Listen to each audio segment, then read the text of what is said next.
Your 2019 Precision Rifle Series champion is Clay Blackletter. Come on.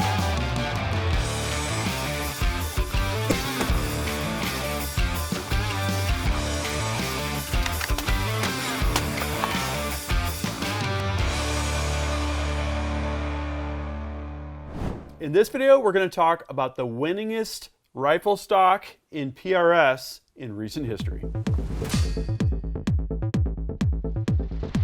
Gavin Gu here from UltimateReloader.com. Thanks, John Kyle, for coming out. I appreciate you having me. This is John Kyle Truitt. He owns Foundation Stocks. He runs it with his wife, Amy. Very, very involved in the community and in the sport.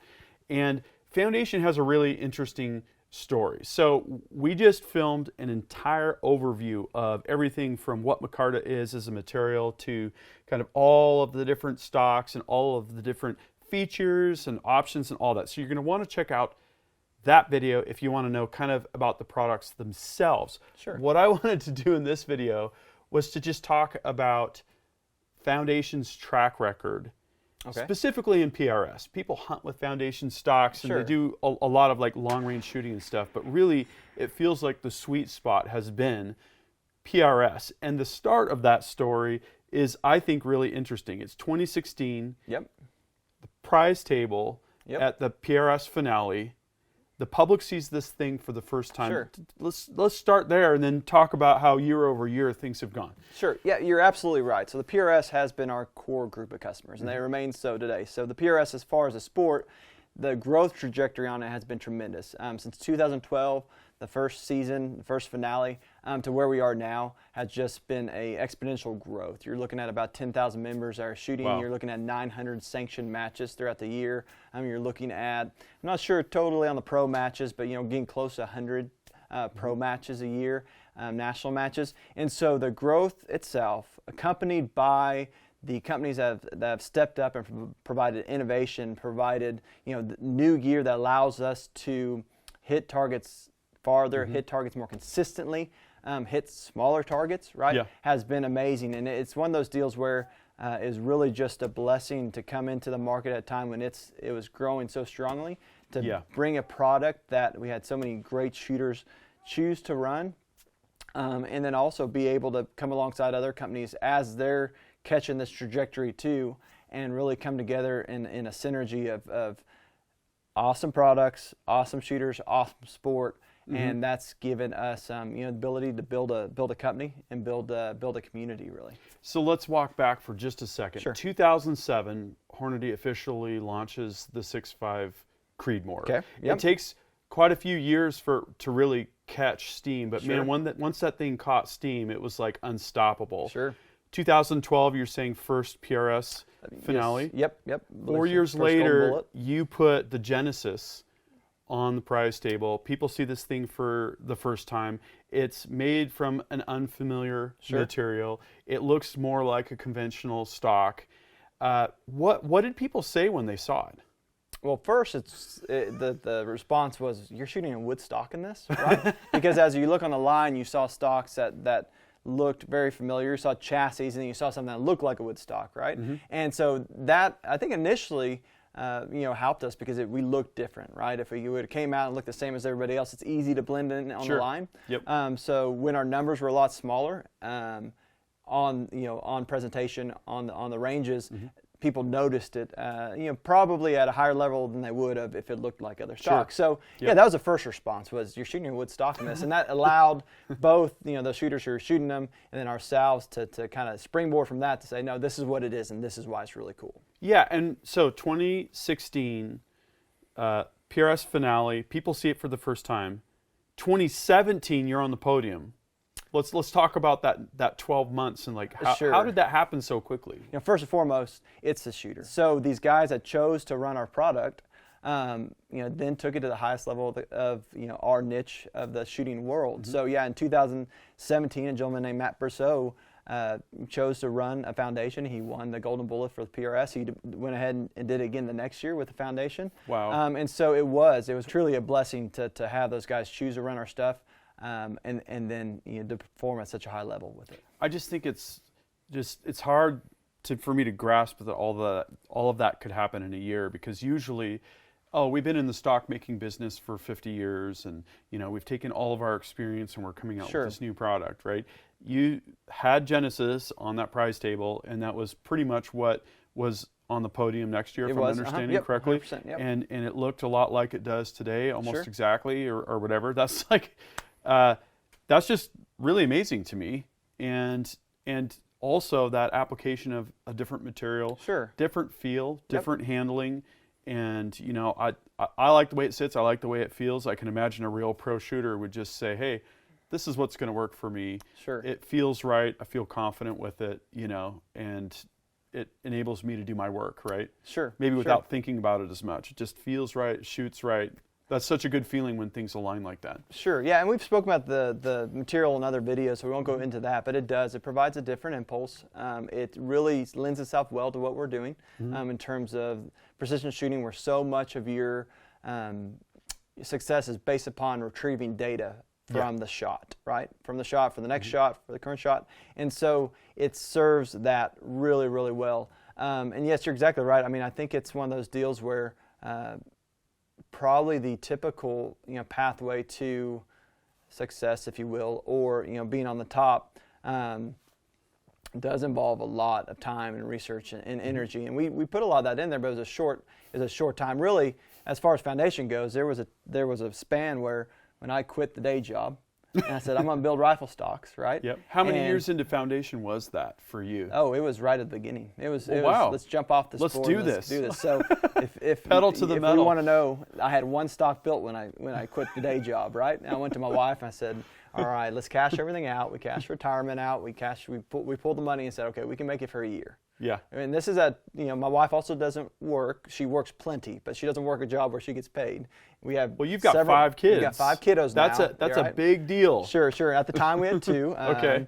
And so it was one of those deals where people talk about talk about a leap of faith, and that's what it was. And it really was, in terms of why we did it. It wasn't necessarily that, hey, we want to go build a super sexy product that people shoot long range precision with and win stuff all over the world. It was, what is it, and this is on a more personal level, what is it that we say that's important to us in terms of life, right? And let's make sure that what we do as a family lines up with that, right? That what we say is what we do, that we walk the walk, not just talk the talk. A lot of times that can be really hard to execute, right? You have these ideals, and then you have reality. And by no means do we do it perfectly. Right. But that was something that we both just felt at peace about, saying, hey, if we could do something where we're building a product close to home, manufacturing hours in a great community that is the precision rifle community, that'd be a really neat way to make a living and to raise a family in it.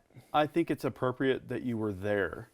You guys are such a big part of the community. You started there. You actually put the stock on the prize table. You were physically there. You weren't in a glass office building. This was like, you had your hand on the pulse of this community, and you've stuck with that theme. You guys shoot matches all the time.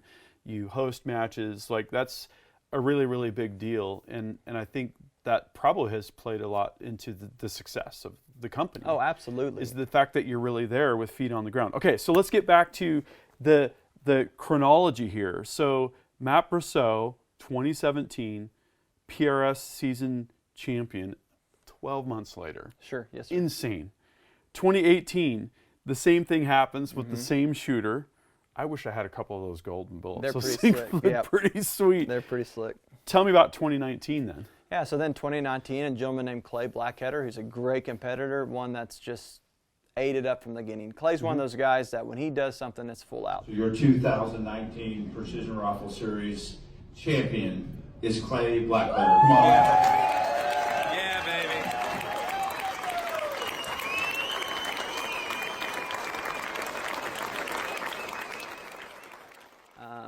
He's an interesting, background. He was actually a world champion Halo player before he was a precision shooter. So, that's not probably not as in the typically video your path, game. as in the video game, right? Wow. But what is typical is not necessarily that you're a world champion Halo player, but what is typical is that you are competitive in another arena of life, whether that be rodeo, whether that be baseball, whether that be golf, whether that be Halo, and that drive, that ability, that competitiveness is then funneled into a new sport. And so you see that a lot of times with these top guys is, okay, well, what did you do before this? Well, I was competitive in X, Y, or Z. So yeah, Clay came on the scene, extremely good shooter, one of the best shooters in the world, and he won in 2019 with one of our stocks. And so it's just like, thank you, Lord. You know, again, it's just a blessing that these guys are choosing to run our product. Because it's not something that we don't have a sponsor budget. We don't pay anybody to run our product. These guys are choosing to run our product because they believe it is the best product for them. Shooters shoot different things better or worse. And what I always tell people is I want you to shoot what you shoot the best. If that's the foundation, fantastic. That's awesome. That's the attitude that we try to have. We're grateful for those who choose to run foundation. We love you no less if you don't choose to run foundation. And it really is a relationship, community thing. And at the end of the day, there's a lot more important things than winning a rifle match or building rifle stocks. Right, absolutely. And I would say in the context of shooting, just the friends that you're going to make in the community is, for me, what I take away from the whole experience. And the lessons learned, and here's what I got to do next. Tate Streeter, NRL season champion. In 2019. Same year. Totally awesome. The other league. 2020, tell me about Austin's win here. Yeah, so Austin will gain another just world-class shooter. Arguably he is one of the best shooters in the world. He went to go win it in 2019. He also won it in the following year as well. Clay was 19, Austin was 20 and 21. And so here you've got a guy, again, a super competitive guy out of a baseball background that he did baseball and then rodeo as well, and then he's into this. So, again, it follows that trend. That is just cool as a cucumber, right? Just an exceptional shooter, great guy, calm under fire, great coach, just a super good guy to be around. Nice. Clean run on that. One of those guys that you're like, I am super happy for you, man. I'm super happy for you, whether or not you run my stock, of how well you're doing, right? And then we continue with the Austin theme, but with a different last name. Hey, true. Yeah, another Austin, right? 2022. So Austin Bushman, another exceptional shooter, right? An extremely smart guy that is just, he worked hard for. They all work hard for. That's one thing that I think some people that get into the sport don't realize, the amount of level of dedication and work that does go into being a world-class shooter. It's one of those things that even in the short history, it's gone from you can be competitive as being naturally gifted to now you can be naturally gifted and you're still in the middle of the pack. You've got to put the work in, right? And even that middle of the pack I have huge respect for those guys. You're looking at one. Well, so, like how do you get to that level? And I'm talking with these guys and they're saying, well, I shot 23 matches last year. Or I shot 35 matches last year. And I'm thinking, well, okay, that helps me understand it better because when I go to a match, I get hugely humbled. Right? And when you think about doing that every other weekend or every weekend, and you think about all that you're learning there and you're keeping your skills fresh, you might not even need to practice. If you're shooting every weekend, you're prepping, right? And you're practicing while you're competing. Huge respect for these guys. I'll never get there myself. That's not really my goal or where I'm focusing. I'm more into the building of the rifles. But to be around those people and to learn from them is just, it's so humbling and inspiring. It gets me fired up. Yeah, it does. It does. And to hear and you look at these guys and that's a great thing about our community is there's not that there isn't some, but there's very little ego. You can go up to these guys and you can go to a rifle match and you may be squatted with one of the best shooters in the world and he's there saying, hey, try this. Try my bag, or here's what I'm seeing. Or willing to help. I often say, and I believe it was true 6 years ago, I still believe it's true today, that if you went to a match without any gear and you wanted to shoot, you could shoot, right? And that's really been, I believe, one of the biggest reasons why the PRS has been as successful as it is because it's a community that's so inviting to those wanting to get into it. And so while it is extremely competitive, when you're shooting, when you're out there, it doesn't feel competitive. I'm not out here to rejoice when Gavin doesn't shoot good and rejoice when I shoot good. It's, hey, I got to hit targets. I'm working against myself. And Gavin's up next to me. I'm going to say, hey, Gavin, I ran a 5 mile an hour wind bracket, and it actually, we had to bump up to 7 at target 3. So I'm wanting to help the next guy, and if Gavin comes up and he beats me, it's like awesome, and not well, dadgummit, I shouldn't have given Gavin the win call, right? No, absolutely. That's exactly what I've experienced, and just you have to try it. You can't really describe what the feeling is until you go and shoot one of these matches. It's just absolutely awesome. So that brings us to 2023. Sure. And we were just looking at the standings yesterday. Yeah, sure. On the Precision Rifle Series website. Austin Bushman again. Yep. Keeping with the Austin theme, tied for first in the PRS, which is that a clean?